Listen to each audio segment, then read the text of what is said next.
Commander Zyx'Vorrp oozed dramatically across the command deck of the righteous indignation, leaving a faint trail of mucus that the cleaning drones would later despair over. His 6 appendages gestured in what he considered an authoritative manner, but what most other species would recognize as the flailing of someone who'd consumed too much caffeinated beverages. "Report, Science Officer Plib. What is that vessel lurking at the edge of our gloriously claimed territory?" Zyx'Vorrp's voice bubbles resonated with self-importance. Science Officer Plib, an insectoid whose exoskeleton seemed perpetually on the verge of a nervous breakdown, clicked her mandibles anxiously as she studied the readings. Her compound eyes reflected the data streams from a dozen holographic displays. "Your unknown configuration, Commander. The ship appears to be, well, rather haphazard in design, almost as if they've welded different technological components together without much concern for aesthetics." Plib's antennae twitched.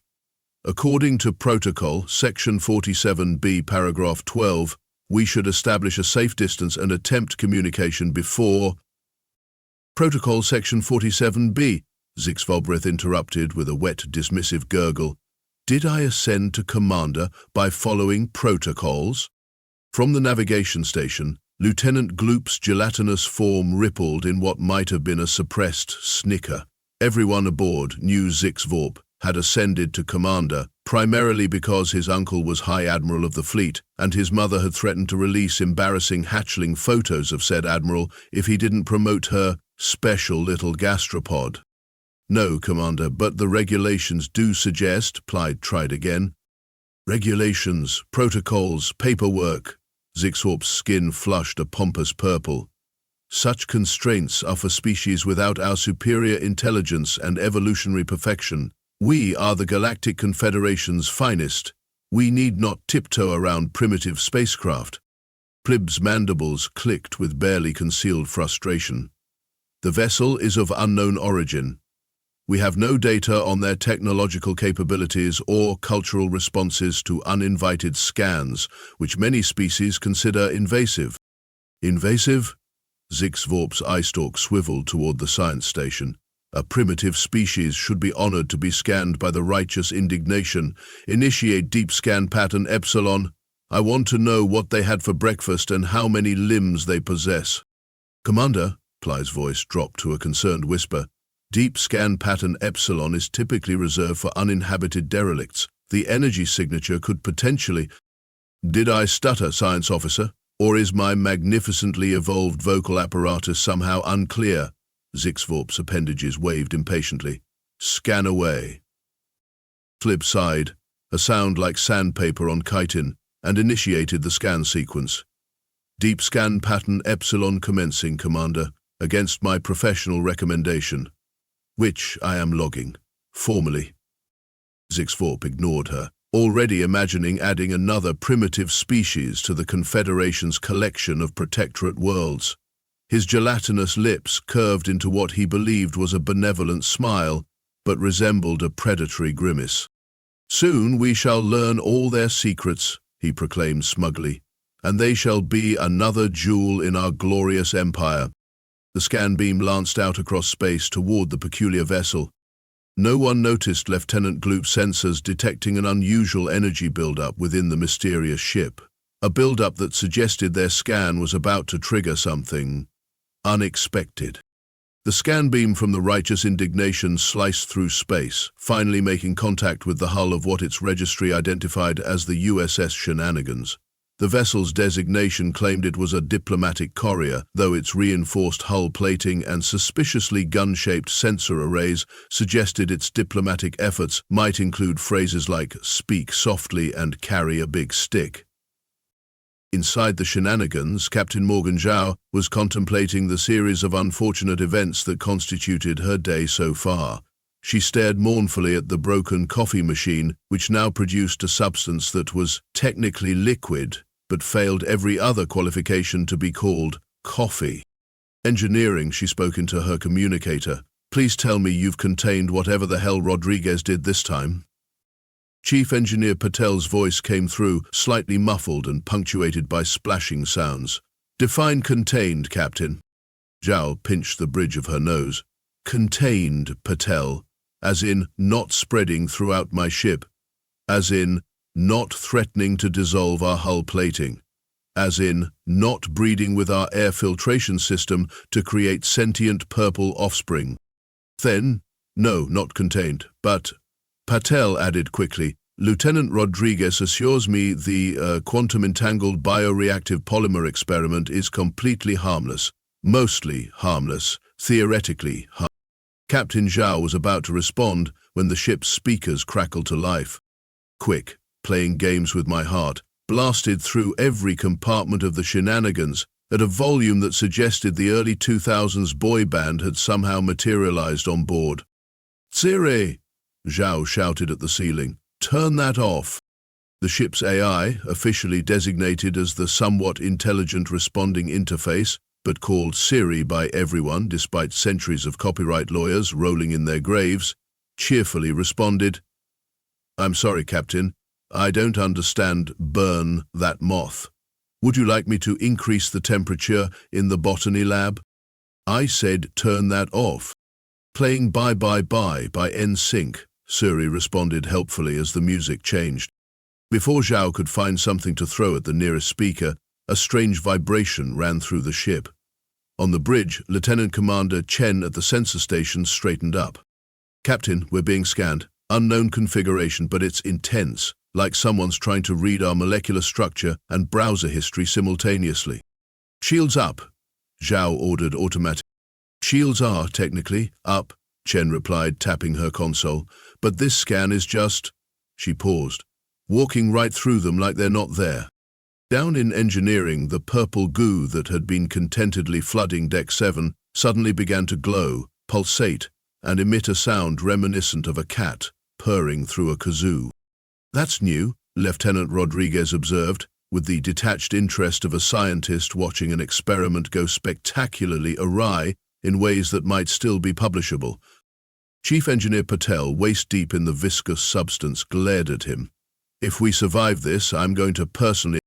The rest of the threat was lost as the purple goo suddenly surged upward, forming a perfect sphere that began spinning rapidly, intersecting directly with the path of the alien scan. On the bridge of the righteous indignation, Science Officer Plib's compound eyes widened in alarm. "Commander, the scan is experiencing some form of feedback. I've never seen readings like this." Zyx'Vorrp waved dismissively. "Probably just their primitive technology being overwhelmed by our superiority." The ship's computer systems chose that moment to go into full meltdown. Screens flashed with thousands of images per second, speakers blared with strange sounds, and the translation matrix began spewing phrases like, "All your base are belong to us," and "Never gonna give you up, never gonna let you down." "What's happening?" Zyx'Vorrp bubbled in panic as his command chair began playing something called the Macarena. Tib frantically worked her console. The scan triggered some kind of data dump. "Our systems are being flooded with information from their vessel." The main view screen cycled through a bewildering array of images. Humans in strange poses labeled planking, recipes for something called hot pockets, reality television shows featuring humans voluntarily eating insects, and documents marked emergency protocols in case of alien invasion, do not share. "Make it stop," Zyx'Vorrp demanded, his appendages flailing in distress. "I can't," Plib responded, her mandibles clicking in panic. "It's as if their entire cultural database is downloading into our systems." The view screen settled momentarily on what appeared to be ship logs. A human voice came through the speakers. "Captain's personal log, star state. I don't know, Tuesday. Does anyone actually check these?" Anyway, Captain Zhao told another one of her horrible jokes today. Something about why the photon went to therapy?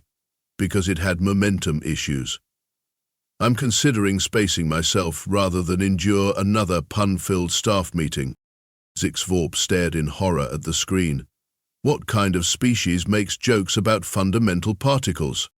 Lieutenant Gloop's gelatinous form rippled with alarm. "Commander, these beings seem unhinged." "Isolate the computer core," Zyx'Vorrp ordered, his voice several octaves higher than usual. "Stop this insanity." But it was too late. The righteous indignation had received more data about humanity in 30 seconds than most species shared after decades of diplomatic relations. And none of it made any sense at all. 3 hours after the incident, as it was now being called in hushed tones aboard the righteous indignation, the command crew had gathered in the emergency meeting chamber. The ship's systems had been partially restored, though the food synthesizers still occasionally produced something called Tide Pods, with warnings not to eat them, which naturally made everyone suspicious about human nutritional practices. Commander Zyx'Vorrp paced the chamber, leaving a slick trail of agitated mucus. They're clearly insane predators. Did you see their cooking shows? They apply thermal radiation to organic matter and then consume it.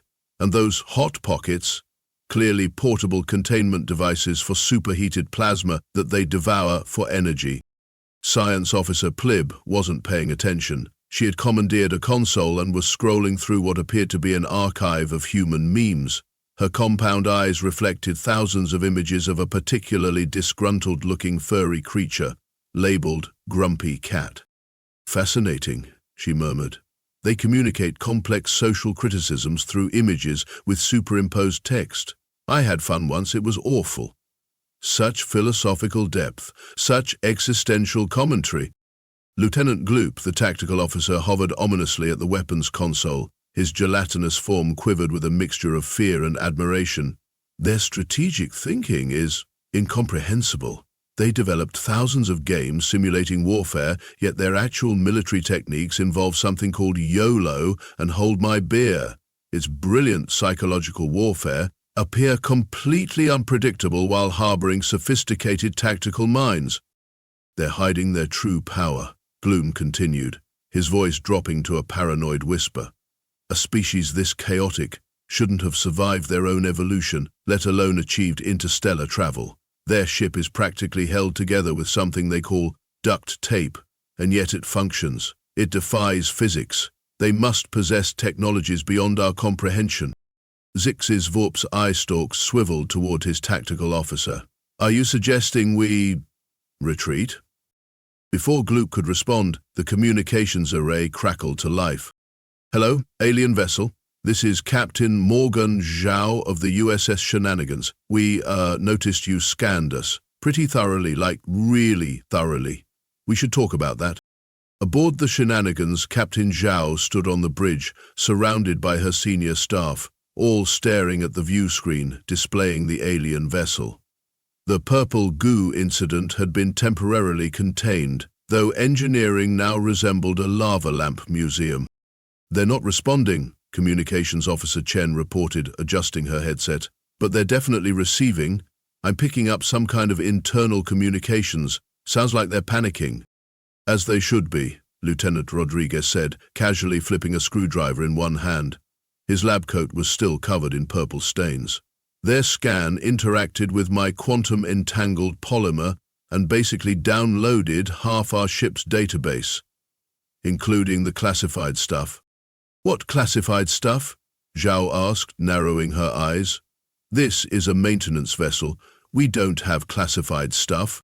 Rodriguez suddenly found the ceiling fascinating. Well, technically speaking, my experiment was, somewhat, not entirely, approved by Starfleet Scientific Division. Chief Engineer Patel, still picking purple goo out of her hair, snorted. That's like saying the Hindenburg had a minor helium issue. So what are we dealing with? Zhao asked, redirecting the conversation. Hostile aliens? Chen shook her head. The configuration doesn't match any known aggressive species. Their weapon systems appear to be powered down. I think they're just confused. Understandable, Zhao muttered. So are we most days. She straightened her uniform. Options, people? Rodriguez raised his hand enthusiastically. We could blow them up, just a little bit, like a warning explosion. That's not a thing, Rodriguez, Zhao sighed. Perhaps diplomacy, Chen suggested. Formal first contact protocols.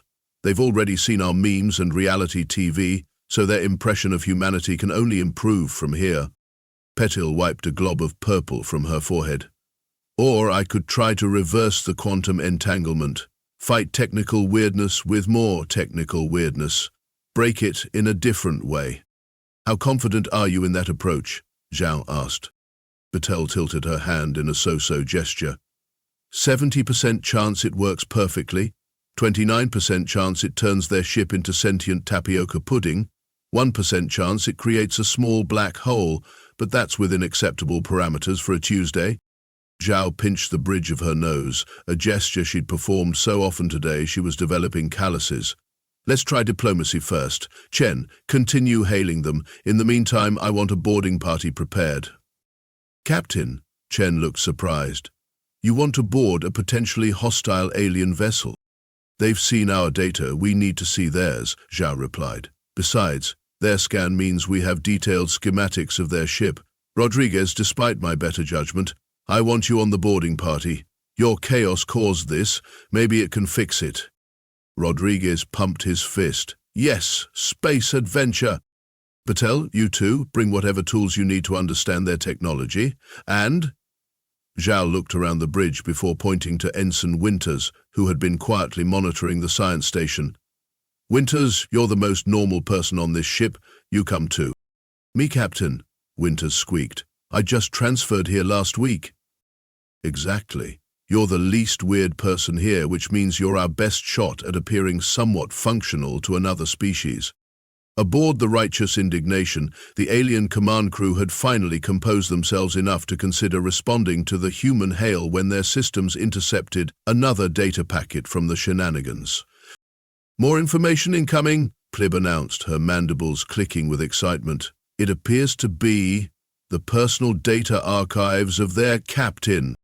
The main screen filled with text files labeled Captain Zhao's Dad Joke Collection, Volume 37. Play one, Zyx'Vorrp ordered, morbidly curious. The computer selected a file at random. Why don't scientists trust atoms? Because they make up everything. Ha ha ha. A confused silence fell over the alien bridge. Is that a threat? Gloop asked tentatively. Are they saying they can manipulate matter at the atomic level? More files appeared on the screen, maintenance logs from the Shenanigans spanning several years. Plib scanned them quickly. According to these records, their vessel suffers catastrophic system failures on an almost weekly basis, she reported. And yet they continue to function. Their primary repair methodology appears to be percussive maintenance. Meaning? Zyx'Vorrp asked. They hit things with wrenches until they work again? Gloop's gelatinous form trembled. A species that can keep a starship operational by hitting it, their understanding of physics must be beyond comprehension. Or they've somehow bent reality to their will. The final data packet loaded onto the screen, a file titled Human Battle Strategies, classified Starfleet Command. Open it, Zyx'Vorrp ordered, his voice hushed. The file expanded to reveal a list of protocols with names like beer pong, King's Cup, flip cup, and quarters. Each came with detailed diagrams, specific cup arrangements, and rules for something called social drinking penalties. These must be coded instructions, Gloop whispered. Look at the precision, the ritualistic nature. These are clearly battlefield formations disguised as primitive recreation. Zyx'Vorrp stared at the screen, one eye stalk twitching slightly. They're preparing to board us, aren't they? Plib nodded, still scrolling through Grumpy Cat images. Sensors indicate their shuttle has launched and is approaching our docking bay. What do we do? Gloop burbled anxiously. Commander Zyx'Vorrp drew himself up to his full height, leaving an impressive slime trail as he oozed toward the door. We meet them, of course. We are representatives of the Galactic Confederation. We will face these humans with dignity, composure, and— Commander, Plib interrupted, I've just translated one of their cultural phrases that seems relevant. We're in for a wild ride. The Shenanigans shuttle docked with the alien vessel with only minor structural protests and one concerning hiccup from the engine that Rodriguez assured everyone was totally normal and only slightly radioactive. Captain Zhao had opted to remain aboard the Shenanigans, partly to maintain command presence and partly because someone needed to be ready to flee if diplomacy went sideways. Lieutenant Rodriguez, Chief Engineer Patel, and Ensign Winters stood before the airlock, arms laden with hastily assembled peace offerings. Are we sure about this? Winters asked, shifting nervously as she balanced a stack of snack foods. Offering them flamin' hot Cheetos as first contact might violate about 16 Starfleet protocols. Relax, Rodriguez replied, tucking a broken tablet under his arm. I loaded this with 5,000 hours of cat videos, universal peace offering. It's glitching and only plays on repeat, that one where the cat knocks everything off the shelf while maintaining eye contact, Patel pointed out. Rodriguez shrugged. Even better, shows we understand power dynamics. The airlock cycled open to reveal a reception committee of 3 aliens, a 6-limbed mollusk creature oozing nervous slime, a large praying mantis with glasses perched improbably on its mandibles, and a quivering mass of translucent jelly hovering slightly above the deck plating. For a long, tense moment, both parties stared at each other. Greetings, Rodriguez finally broke the silence, stepping forward and proudly holding out a bag of Doritos. We come in peace and bring offerings of artificially flavored corn triangles. The mollusk alien's eye stalks recoiled slightly. You're actually approaching us, willingly, without environmental suits or weapons? Should we have weapons? Patel asked, suddenly concerned. No! All 3 aliens shouted simultaneously. The insectoid alien's antennae twitched as she studied the humans. Our scans indicate you are carbon-based bipeds with relatively fragile endoskeletons and minimal natural defenses. Yet your cultural database suggests you regularly survive scenarios that would exterminate most rational species. We call that Tuesday, Rodriguez grinned. The gelatinous alien rippled anxiously. Is it true you domesticate apex predators for emotional support? Your database contained thousands of images of ferocious mammalian and feline carnivores living inside your dwellings. Ensign Winters brightened. Oh, you mean cats and dogs? Yes, they're our pets. Would you like to see pictures of my cat? His name is Mr. Whiskers. She reached for her personal datapad. All 3 aliens recoiled in horror. You named the predator? The mollusk spluttered. And I dress him in little sweaters when it's cold, Winters added helpfully, scrolling through photos. Look, here he is in his pumpkin costume last Halloween. The gelatinous alien made a sound like bathwater draining and backed up several feet. I am Commander Zyx'Vorrp of the Galactic Confederation vessel Righteous Indignation. The mollusk finally introduced himself with as much dignity as he could muster while leaving a nervous slime trail. This is Science Officer Plib and Tactical Officer Gloop. Lieutenant Javier Rodriguez, ship's chaos theorist, Rodriguez bowed flamboyantly. Chief Engineer Amara Patel, miracle worker, and Ensign Sarah Winters, token normal person. Chaos theorist? Plib's mandibles clicked with interest. Is that an official Starfleet position? It is on the Shenanigans, Rodriguez winked. Zyx'Vorrp oozed forward slightly. We must address the, incident with our scan. It appears to have caused some sort of data transfer that was not entirely... Yeah, about that. Patel set down her load of snacks. You folks basically downloaded half our computer core.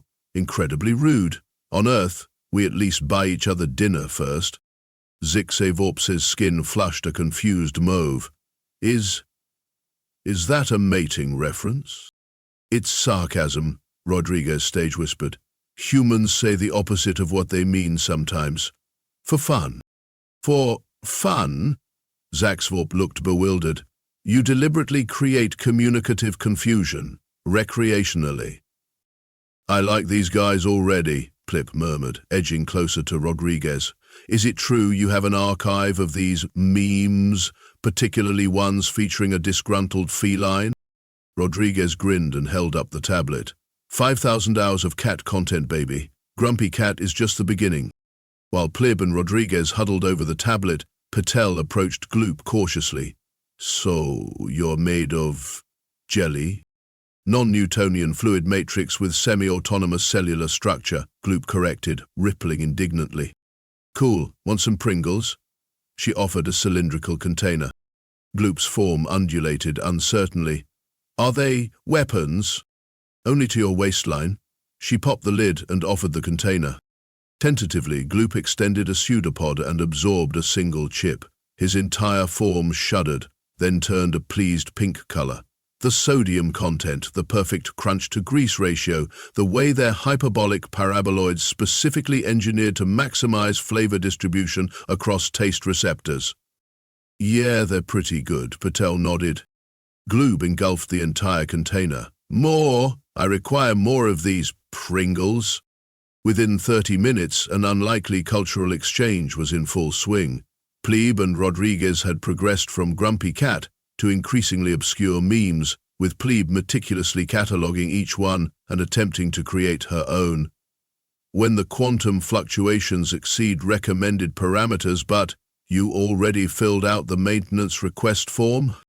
Zyx'Vorrp was earnestly trying to master sarcasm, with Ensign Winters as his reluctant tutor.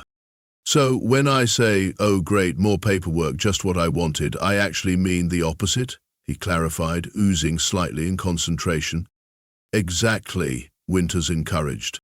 Zyx'Vorrp's eye stalks quivered with effort. I shall attempt this sarcasm. Ahem. Oh, wonderful, a primitive species has invaded our vessel. This is exactly the career advancement I desired. That's actually pretty good, Winters admitted. Meanwhile, Gloop had consumed every snack food the humans had brought and was now demanding to know if there were more varieties of crispy things available in the human universe. Dude, you haven't even tried Cheetos yet, Patel promised, already plotting how to introduce the gelatinous alien to energy drinks. Just as Rodriguez was preparing to demonstrate the dab to an enthralled plebe, the ship's communication system crackled to life. Attention, unidentified Galactic Confederation vessel. This is Captain Elizabeth Winters of the United Federation of Planets diplomatic ship USS Decorum. We are approaching your position and request communication. A stunned silence fell over the impromptu party. Elizabeth Winters, Ensign Winters squeaked. That's my mother. There's another human ship. Zyx'Vorrp's eye stalk swiveled in confusion. The Decorum? Rodriguez and Patel exchanged horrified glances. Oh, we are so court-martialed. Captain Elizabeth Winters of the USS Decorum was the embodiment of Starfleet professionalism. Silver-streaked hair pulled into a perfect bun, uniform crisp enough to cut butter, and a diplomatic record unblemished by anything resembling a cultural incident. She had spent 3 months preparing for this first contact with the Galactic Confederation, meticulously studying their known protocols and rehearsing 16 different greeting ceremonies to ensure nothing went wrong, which made the current situation all the more excruciating. Let me make sure I understand correctly, she said, her voice glacially calm as she stood in the Righteous Indignation's conference room. The USS Shenanigans, a maintenance vessel that was reported missing during routine exercises, accidentally wandered into Confederation space, was illegally scanned by your vessel, and due to an unauthorized experiment involving quantum-entangled purple goo, downloaded approximately half of their computer core into your systems, including classified Starfleet memes and cat videos. And drinking games, Rodriguez helpfully added before Patel elbowed him sharply. Captain Elizabeth Winters closed her eyes briefly. And my daughter, Ensign Winters, who transferred to the Shenanigans last week, is somehow involved in this diplomatic incident. In my defense, Mother, I was trying to be the sensible one, Ensign Winters murmured. Captain, Commander Zyx'Vorrp interjected, oozing forward. If I may utilize your human sarcasm correctly, this situation is totally what we expected when we decided to violate numerous protocols and scan an unknown vessel without permission or proper containment procedures. Lieutenant Commander Davies of the Decorum, a tall, distinguished man with a perpetually worried expression, leaned toward his captain. They've corrupted the aliens with sarcasm already. This may be beyond salvaging. Captain Elizabeth Winters straightened her already perfect posture. Commander Zyx'Vorrp, on behalf of the United Federation of Planets, I extend our formal apologies for this unorthodox first contact. The USS Decorum was dispatched specifically to establish proper diplomatic relations with the Galactic Confederation. The Shenanigans and its crew were never meant to be here. We got lost, Rodriguez explained with a shrug. Our navigation system kept rerouting us to places called scenic detours. Erie has a peculiar sense of humor, Patel added. If you'll allow us, Captain Elizabeth Winters continued, shooting a quelling look at the Shenanigans crew, we can begin proper diplomatic protocols immediately. The Shenanigans will be escorted back to Federation space, and we can proceed as if this incident never occurred. An uncomfortable silence fell over the room. Plip's mandibles clicked nervously. Gloop had stopped consuming chips long enough to form what appeared to be a concerned ripple pattern. Zyx'Vorrp's eye stalks drooped slightly. Actually, Zyx'Vorrp said slowly, leaving a thoughtful slime trail as he moved forward, we find the Shenanigans crew's approach to diplomacy refreshing. Captain Elizabeth Winters blinked. Refreshing? Indeed. Plib stepped forward, still holding the tablet of cat videos. Their willingness to share cultural artifacts like Grumpy Cat and Rickrolling demonstrates an openness that formal diplomacy often lacks. And these snack foods, Gloop burbled enthusiastically, his gelatinous form now tinted orange from Cheeto dust. They offered their most sacred resources freely. Such generosity cannot be overlooked. Commander Davis leaned toward his captain again.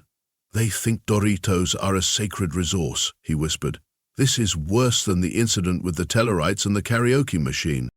Furthermore, Zyx'Vorrp continued, Lieutenant Rodriguez has promised to explain something called dad jokes, which apparently cause physical pain through wordplay alone. Such psychological warfare techniques freely shared. It speaks to great trust. Captain Elizabeth Winters stared in disbelief. You prefer this chaotic approach to proper diplomatic channels? The Galactic Confederation has 17,000 protocols for first contact, Plib explained, her antennae twitching. They take, on average, 3.7 of your Earth years to complete. The Shenanigans crew completed cultural exchange in under an hour, Gloop added, primarily through snack foods and pictures of small predators in costumes. Efficiency, Rodriguez whispered loudly, giving a thumbs up. Captain Elizabeth Winters looked torn between her diplomatic training and the bizarre reality before her. This is highly irregular. Mother, Ensign Winters stepped forward. Maybe this is actually a good thing? The Shenanigans may have broken every protocol in the book, but they've established genuine connections. Captain Zhao's voice suddenly came through the communication system. For what it's worth, Captain Winters, my crew may be chaotic, but they're effective. Sometimes the best diplomacy happens when the diplomats aren't looking. Captain Elizabeth Winters surveyed the scene, Plib showing Rodriguez a freshly created meme, Gloop noisily consuming his 17th bag of chips, and Zyx'Vorrp practicing increasingly terrible sarcasm. Against all protocol and probability, it seemed the Shenanigans had succeeded where carefully planned diplomacy might have taken years. Oh, perfect, Captain Elizabeth Winters said, trying out sarcasm herself. This will make an absolutely wonderful report to Starfleet Command. Zyx'Vorrp's eye stalks perked up. That was excellent sarcasm, Captain. Your genetic offspring has clearly inherited your talent for saying the opposite of what you mean. For the first time in her distinguished career, Captain Elizabeth Winters found herself completely speechless. 1 week later, aboard the newly refitted USS Shenanigans, Captain Zhao stood in her ready room, watching the formal signing ceremony on her view screen. Captain Elizabeth Winters and Commander Zyx'Vorrp were seated at an ornate table on the Decorum, officially establishing diplomatic relations between the United Federation of Planets and the Galactic Confederation. The ceremony was proceeding with impeccable decorum, exactly as Starfleet protocol dictated, except for Gloop, hovering in the background, still munching on an impressive array of Earth snack foods, and Plebe occasionally holding up a tablet to show Rodriguez a new meme she'd created. Never thought I'd see the day, Zhao murmured, as Lieutenant Commander Chen joined her. When we'd avoid a court-martial for violating 17 separate first contact protocols? Chen asked with a small smile. When the Shenanigans would be reclassified as a cultural ambassador vessel, Zhao corrected, gesturing to the new plaque on her wall. Apparently, Starfleet Command was so impressed by the speed of our diplomatic breakthrough that they've decided our unique approach to interspecies relations deserves official recognition. On screen, Commander Zyx'Vorrp was addressing the assembled dignitaries. While I must acknowledge that our initial scan was, technically, a violation of Confederation protocols, I would argue that the resulting data exchange created an unprecedented opportunity for cultural understanding. Sometimes, the most meaningful connections arise from unexpected circumstances. Did a stuffy alien bureaucrat just justify breaking the rules? Chen asked, impressed. I think Rodriguez is rubbing off on him, Zhao replied dryly. The ceremony concluded with formal handshakes. Zyx'Vorrp had practiced for hours to perfect the gesture without leaving slime on anyone, and Captain Elizabeth Winter's professionally neutral expression betrayed only the slightest hint of disbelief at how everything had turned out. As the transmission ended, Zhao picked up a package from her desk. Time for our farewell gift. Rodriguez assures me it's perfectly calibrated for maximum confusion while remaining technically functional. Later that day, as the Shenanigans prepared to depart Confederation space, Captain Zhao personally delivered their parting gift to Commander Zyx'Vorrp. A standard-issue Starfleet coffee machine, modified by Rodriguez and Patel to include 17 unmarked buttons, a touchscreen with deliberately mistranslated options, and a manual written entirely in contradictory instructions. A symbol of our shared cultural values, Zhao explained with a completely straight face. May it bring you as much joy and caffeination as it has brought us. Zyx'Vorrp accepted the gift with all 6 appendages, eye stalks quivering with emotion. We shall treasure this technological enigma. The Confederation has voted to designate humans as preferred trading partners, a status usually reserved for species with at least a millennium of peaceful relations. We're honored, Zhao replied, then couldn't resist adding, though if you'd met some of our other ships, you might have reconsidered. Commander's log, Galactic Confederation vessel Righteous Indignation. Stardate, whatever humans call Thursday. These humans are either the most brilliant or most insane species we've encountered, possibly both. They've awarded us the title of Space Bros, which my translator assures me is a great honor. I'm still not sure if they're planning to conquer the galaxy or just throw a party in it, but I suspect even they don't know the answer. The coffee machine they gifted us has caused 3 minor explosions and somehow reprogrammed our food synthesizers to produce something called avocado toast, regardless of what we request. Science Officer Plebe insists this is an intentional feature rather than a malfunction. Tactical Officer Gloop has submitted formal requests through Earth space, citing strategic snack acquisition as the justification. Perhaps most disturbingly, I find myself enjoying their chaotic approach to existence. I attempted sarcasm during yesterday's Confederation Council meeting. The resulting confusion was, oddly satisfying, as the humans would say, worth it, totally worth it.